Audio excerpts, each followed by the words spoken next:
John. I'm so happy I came. So beautiful there. They're going there. Oh my gosh, they're having fun. Oops.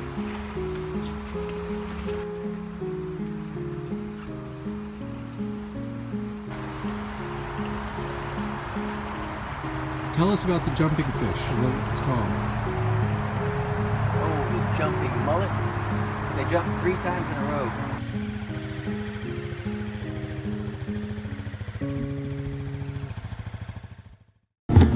Hello and welcome to Sailing Liberty. Wow, we're really glad you're back, thanks. So Dad is teaching me today what is stuffing box. The stuffing box. What's the stuffing box? Well, I guess it's the seal, generally speaking, that goes around your propeller shaft and keeps the ocean out and your propeller spinning freely. So it's like kind of a formula to keep your boat afloat. It's a formula, it's a combination of drips and drabs, and we'll learn all about it today on Sailing Liberty. As I was going over the Cork and Kerry mountains, I met with Captain Farrell and his money he was counting. I first produced my pistol and then produced my rapier. Stand and deliver, for you are a bold deceiver. I said, ooh, Ramadoo-Ramada. Wait for the daddy-o, wait for the daddy-o, there's whiskey in the jar. Don Casey says that it should have 0 drips when at rest, and John Vigor says it should have 1 to 2 per minute when you're at rest. And then both of them say it should obviously have more when you're under power. Helen's gonna start this project like you do with any great project. Penetrating oil, our favorite PB blaster. Yeah, can I try here, right, and here? Yeah, it looks good. Okay. Oh, it's coming. How I know it makes a round? It really sucks itself right to it. And here also, Yep. right? Oops, oops, oops. Oh, it's bursting it up. Yeah, it's foaming. It's good. Do you think it's enough, Ted? I think you're good. Probably pretty good there. Let it soak in overnight. Thanks, John. John brought us a plumber's buddy, and tomorrow at noon we took a boat that's gonna go to swim, Why not plumber's buddy? and he packs it around the propeller shaft at Cutlass Bearing. There's a small space between the propeller and the cutlass bearing, Yeah. and I'm just going to pack it full of this Oh. sausage here. So I'm going to go on, shove it right in there and wrap it around. So we can fix the stuffing box in the water. Boudin. Probably it hasn't seen a mechanic like in 10 years, and fingers crossed everything goes well and we don't sink this ship.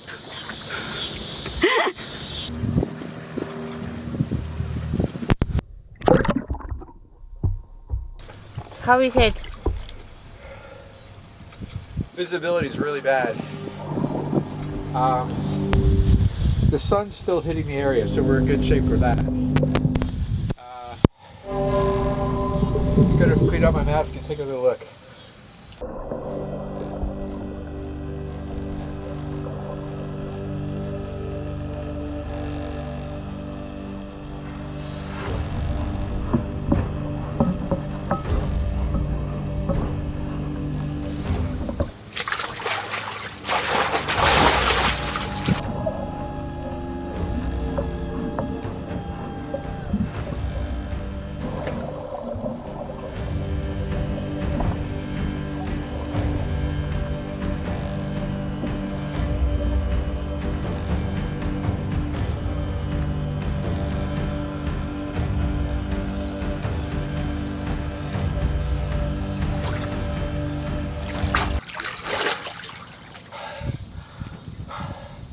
Well, it's packing in there pretty good.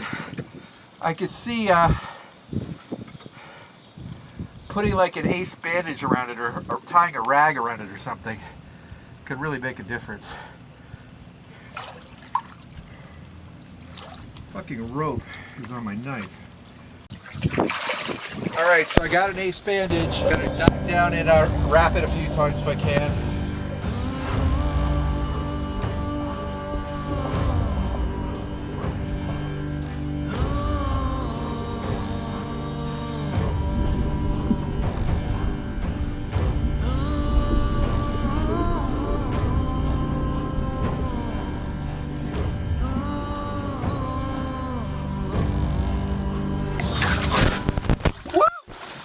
Oh yeah!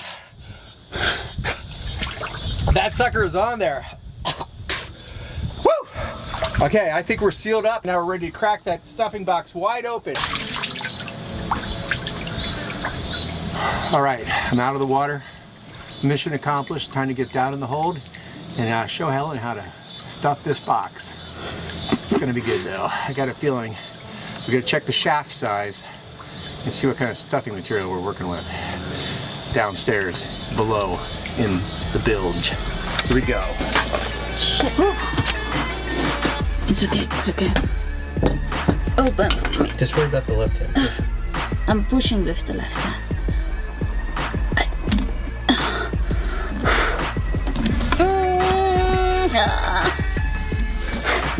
Oh my gosh. Okay. What's the next move? Should I blast it a little bit? It's got plenty of blaster on it. Pretty, okay. Should I do it again? Try it again? You should just get somebody stronger to do it. Can I ask you to do it, Captain? I'll give it a try.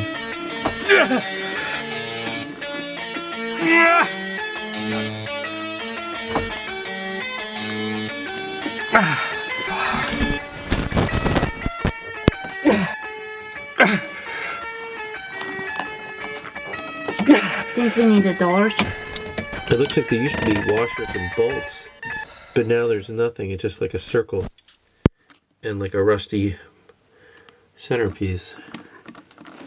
I see two like that, and I see one that looks like an ill-fitting stainless steel bolt head, and then the fourth one looks like a glob of rust. That's got to be the stern bearing fitting there.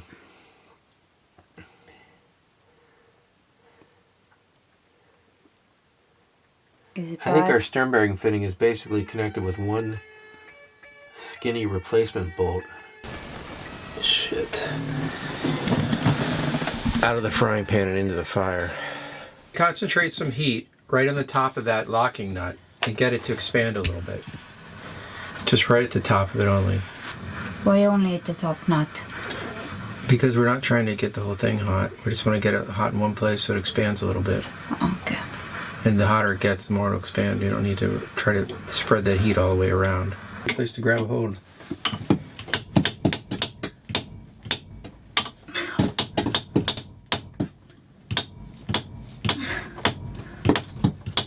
It doesn't move.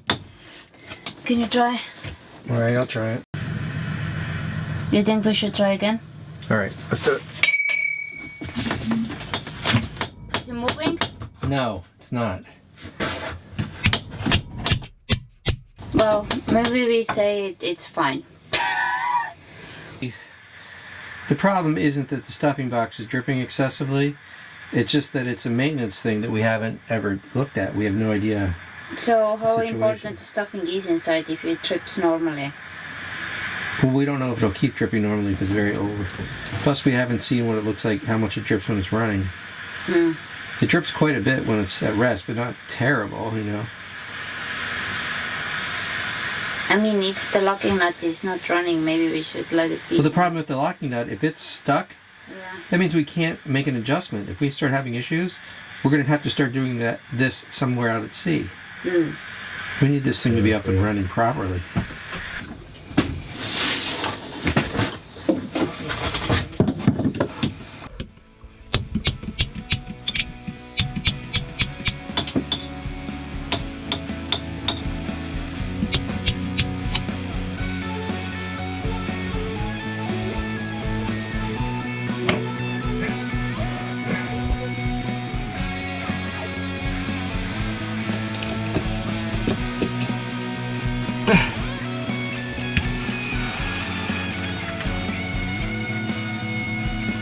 pretty good chance that since we heated it up and cracked it a few times, that's going to let the penetrating oil get in there a lot better.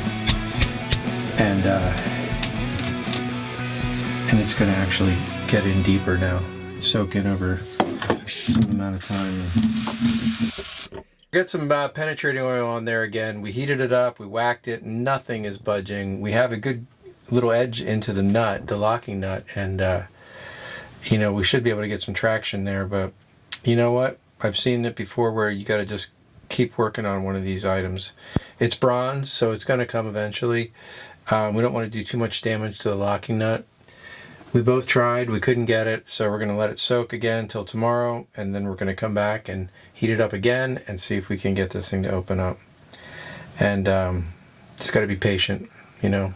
It took a long time to get stuck, and we might have to take a little bit of time to get it unstuck. So it's life in the big city. What are you going to do? Get this boat fixed eventually.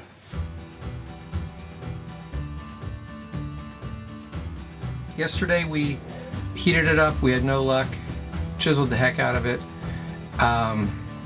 We hit it with the PB, the penetrating oil, and it looked like it kind of really went in.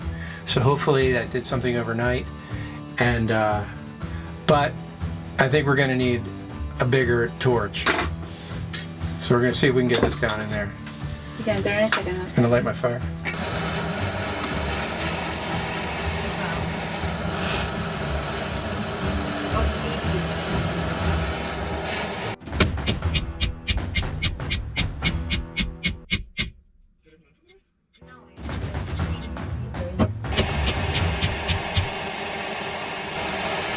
We're trying to get the nut to expand just a tiny bit and be bigger than the shaft it's screwed onto, get a little play there.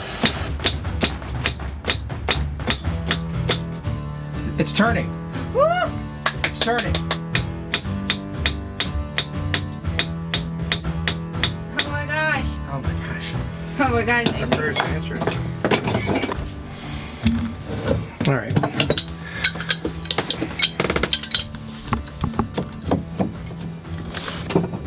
All right, we need a bigger wrench in this boat.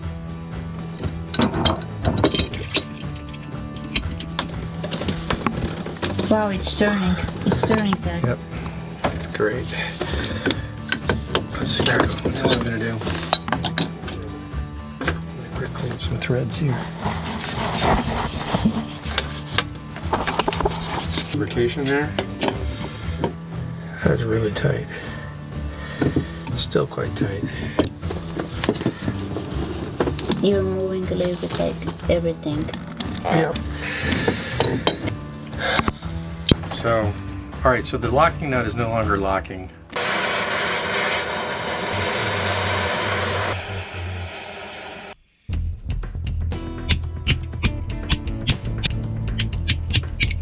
If we can get this thing at least operating so we can make it a little tighter and it's adjustable, no longer frozen, that's a big step. It's turning. It's turning. Wow. The water is blasting. Uh-oh. Okay. So right here we have some corrosion on this shaft. Yeah. From the stuffing material. That's bad? Yeah, it shouldn't have. It should be smooth there, like super smooth. That's our sealing point. Probably need to cut this box down a little bit and move the seal that way. This shaft has got damage here too, so we need to get to a clean piece of shaft. And we'll measure the space. There's your answer. 3/8.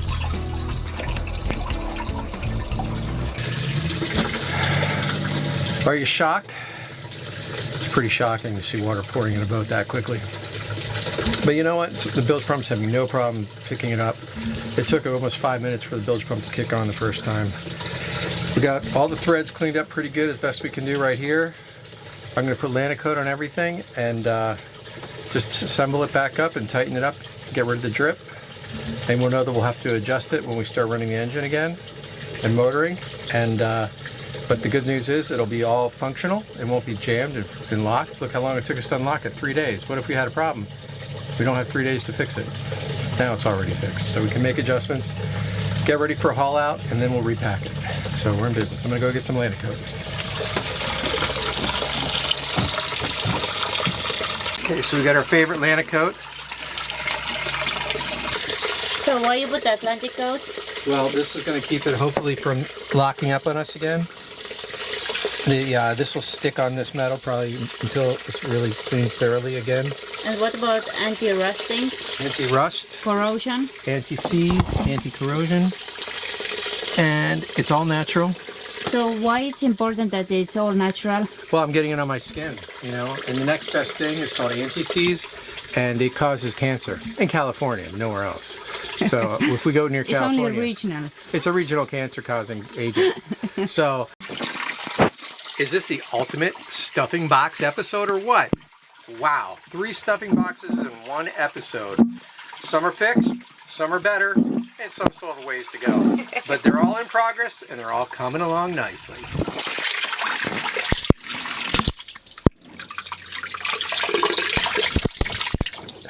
Our seal will be on a nice, fresh piece, clean piece of shaft, and we'll be off to the races. It looks like we have a good adjustment there. I haven't seen a drip in a while. Made it a little tighter. I'm going to live with that for now. I'm going to quick go back here and get on this locking nut. Just turning beautifully now. No problem. It's nice and smooth. In fact, I can do it by hand. And now it's colliding. Just a little bump on it. Just to lock it. It's nice. Right, we're locked. Make sure that's nice and tight. Okay. We're locked. Our threads are cleaned up. We got Landicoat on everything. We got a good adjustment on our shaft now. And we have the information we need to order more materials. So you can't beat that. Now it's time to clean it up. Whew. Turn the air conditioning back on.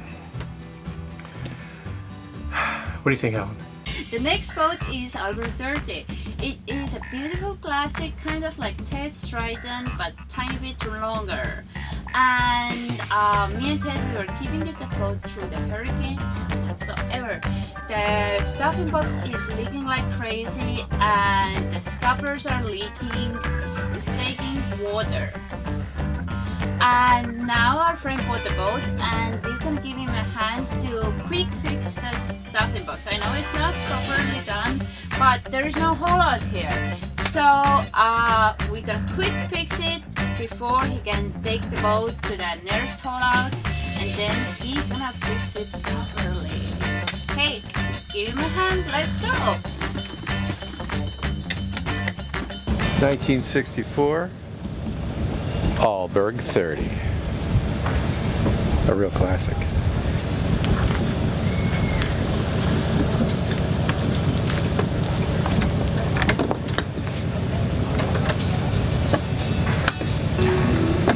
Come on aboard.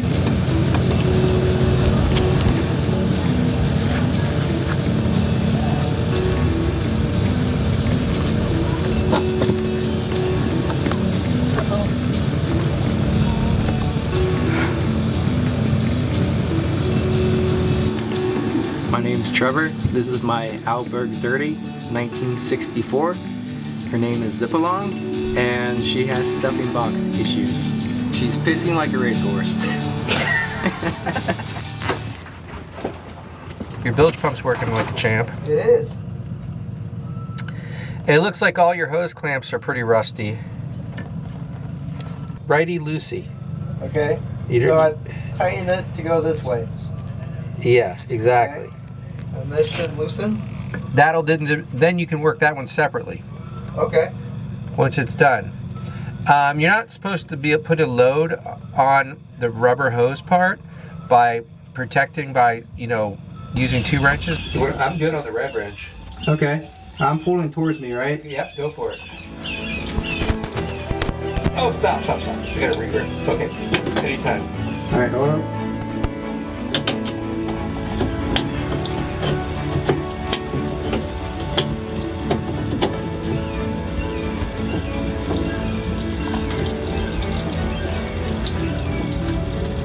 Okay.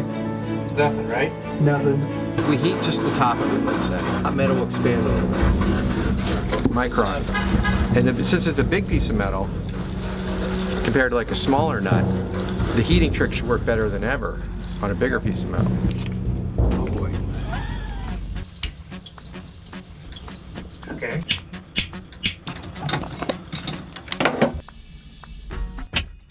Flip that switch. It's moving. But that's turning beautifully. Look at that. That's slow down your. Nice. You think maybe it'll turn by hand? Let me just retune. You can give it a try.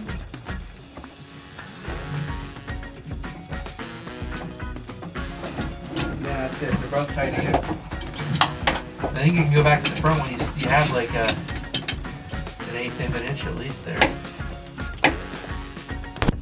A lot less. Still way too much, but But it's better. Making progress. yeah. Battery charger, extension cord, and a bilge pump have kept this boat more or less afloat for the past period of time. Look at that. Wow. 2 drips a second. I would just go to nothing. And once you start running it, it'll start dripping again. One of my books says nothing. No drips. Almost 1 drip a second. All right. But now, it looks like the adjustments are Wow. beginning to take hold. No trip. I mean, I can see a lot of fresh silver there too on that shaft. All right, Trevor. You're fixing a sailboat, dude. How does it feel, Trevor? It's great. It's always nice when your boat's not sinking anymore. That's one stuffing box fixed. I want to go on Sailing Liberty. Till next time. To be continued. On another boat. Well, I don't know how it happened, but this is the ultimate stuffing box episode. This is our experience, 3 different boats, and we used our favorite book, Don Casey's This Old Boat, among others, but if you could only have one book, it would be Don Casey's This Old Boat, because we're talking about page after page of explanation, diagrams, every little thing you can think of, or that Don could think of, I guess, and he put it in the book, and I think we're in multiple editions here, so this should be your #1 guide to turning a rundown fiberglass boat into a first-class yacht. So with that disclaimer, and let me also add that we are doing our own work, learning everything we can about boats along the way, and not letting the lack of funds keep us from getting out to sea. So, we did 3 boats in this show, and as you see, we've done a center cockpit with an easily accessed stuffing box.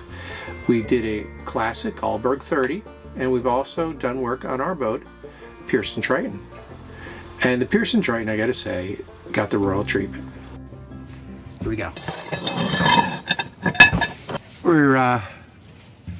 We cleaned up and set up a new stuffing box.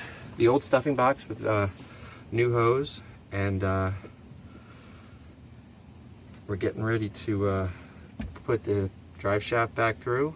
We extended the stuffing box 1 inch so that we're onto a fresh piece of shaft. And Okay.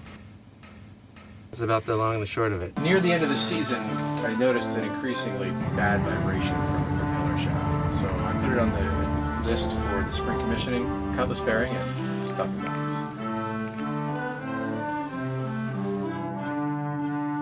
So this is the cutlass bearing on the Triton. Water enters here and it exits along the propeller shaft through the grooves and cools and lubricates the shaft. The cutlass bearing is housed in a bronze fitting called the stern bearing housing. So I pulled out the bolts, which was no easy task, and found that one was basically corroded the whole way through. It's a little shocking to see that.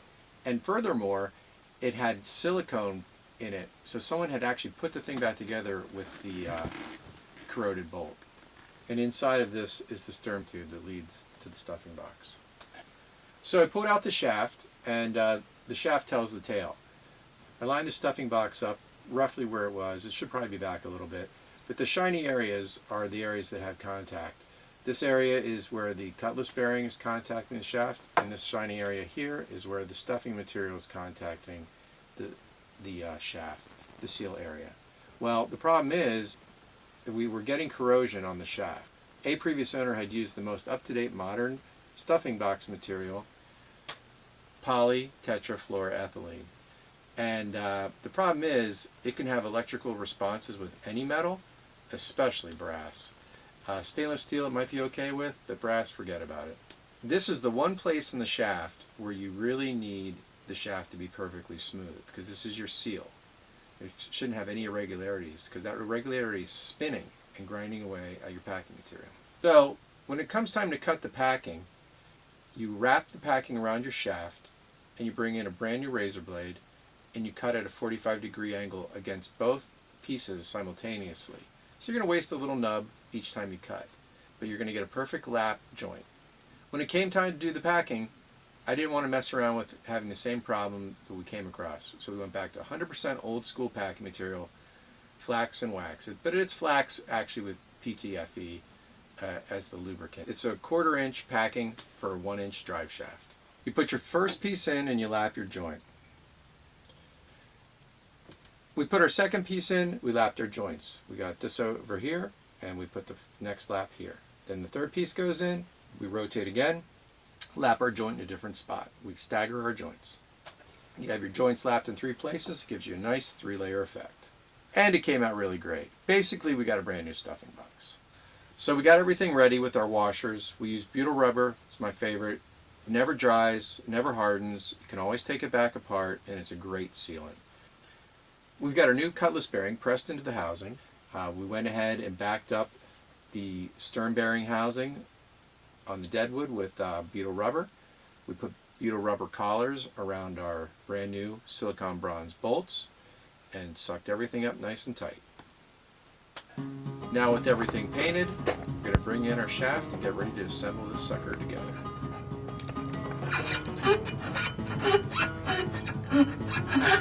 You need some lubrication. Yes! You can see the little dimple there in the shaft, that's for the set screw. Talking through it. What's that? This is the keyway key. So this key locks the shaft to the transmission. So I do a rough assembly here of our cleaned up and ready to go fresh packing stuffing box with a piece of this really nice exhaust hose. It's a wire and cloth reinforced exhaust hose. It's the toughest stuff you can get. Going with brand new hose clamps, stainless. We got 4 of them. Get everything ready to go. Yeah, it looks good too, right? It's like a brand new stuffing box.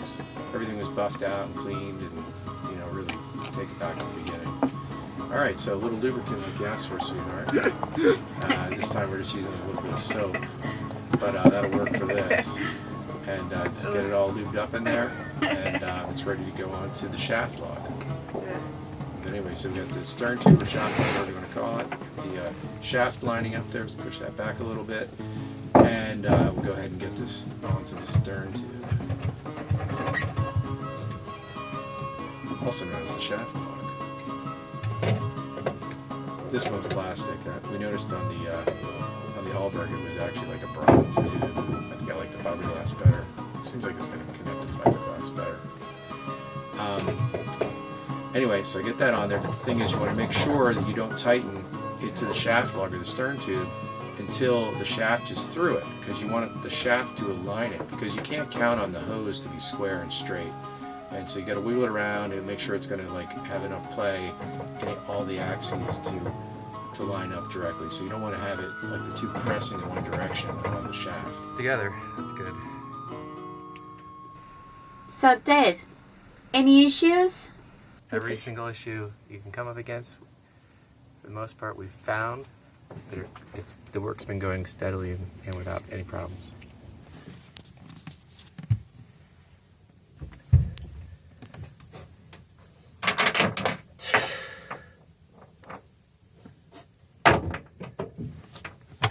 Where's the magnet? Honey, could you...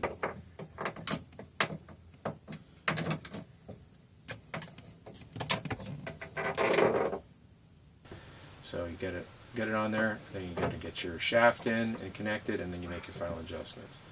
Just go ahead and give a nice preliminary tightening, and then you'll come back and finish it off.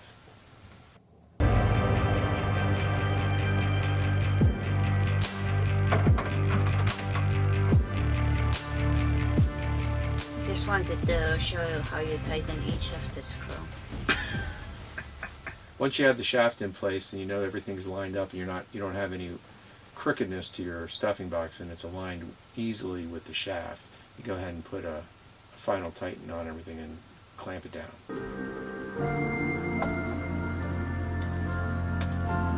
Wow, there it is! Stuffing box, brand new stuffing box. There's a D-way, locking everything together. Good job, Dad. It really came out great.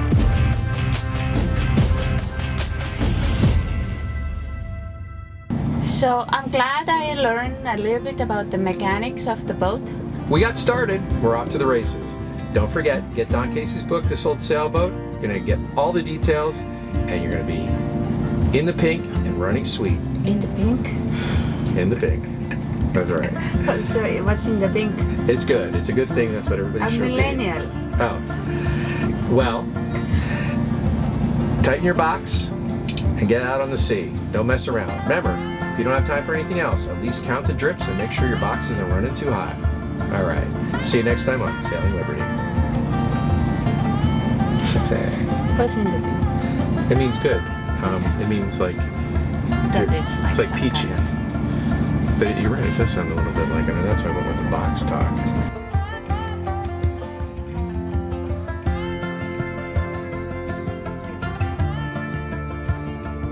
Thanks for watching. If you like, comment. And please subscribe. We're a new channel. Every subscription counts. Thank you so much. And we look forward to seeing you on the next show. Sailing Liberty.